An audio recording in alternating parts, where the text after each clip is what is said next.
Hello mga person! So for today's video, for today's ganap, samahan nyo naman kami sa unang gala ni Baby Ellery kasama ang stroller niya. Kahapon nga ay dumating itong stroller niya kaya naman iginala nga agad namin siya dito sa loob ng subdivision namin para masubukan naman namin kung feel na feel niya ang pagsakay dito sa kanyang stroller.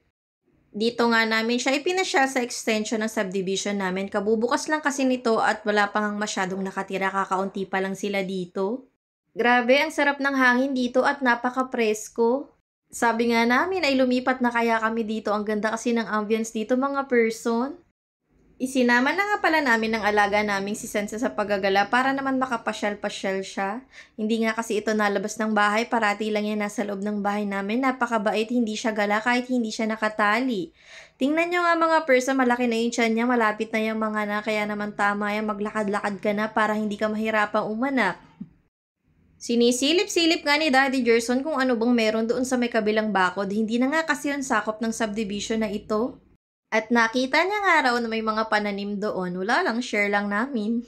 Para alam nyo rin. At ayan nga mga person, patuloy na kami sa paglalakad at nangalay na nga itong sa Ate Chelsea nyo sa pagtutulak kay Baby Ellery. Kaya naman ako na muna ang nagtulak ng stroller ni Baby Ellery. Doon nga kami pupunta sa may tangke na yon dahil naandun nga daw ang playground nito. Bago nga lang kasi ito at gusto ko talagang makita dahil napansin ko nga doon sa picture ng aking friend ay maganda nga doon. Kaya ito pala yun mga person, ang ganda nga. Hindi pa nga masyadong maayos yung paligid pero tingnan nyo naman napakaganda nitong palaruan nila, bagong bago. Kung nakakalaro na nga lang tong si Baby Ellery ay pinalaro ko na siya dito, napakaganda oh, bagong bago talaga.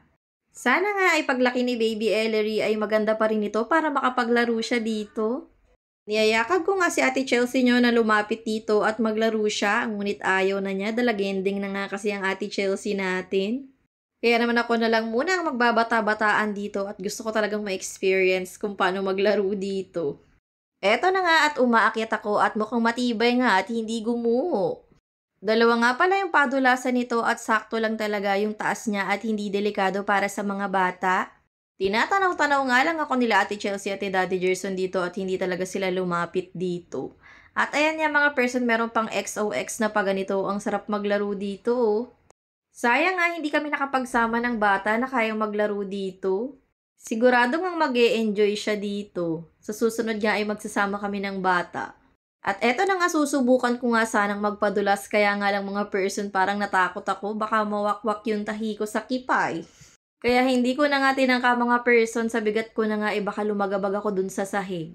Nung nakapagbata-bataan na nga ako sa playground ay nagpatuloy na nga kami sa pag-iikot at napakaganda pala ng view dito sa may court nila, kitang-kita ang bundok. At ang lamig ng simoy ng hangin dito, napaka-fresh air, grabe. Sulit na sulit talaga yung pag-iikot namin dito. Sabi ko nga kay Ate Chelsea nyo ay pipicturan ko sila dito kasama si Sansa. Kaya nga lang mga person itong si Sansa ay ang likot naman hindi makuhaan ng ayos. Pinapasit namin siya ay ayaw niya namang mag-sit, kaya naman itong naging itsura ng pictures nila. At syempre hindi na rin kami nagpahuli, nagpa-picture na rin kami. So hanggang dito na lamang muna mga person. Thank you for watching Mommy Nika Mini Vlogs. Babu!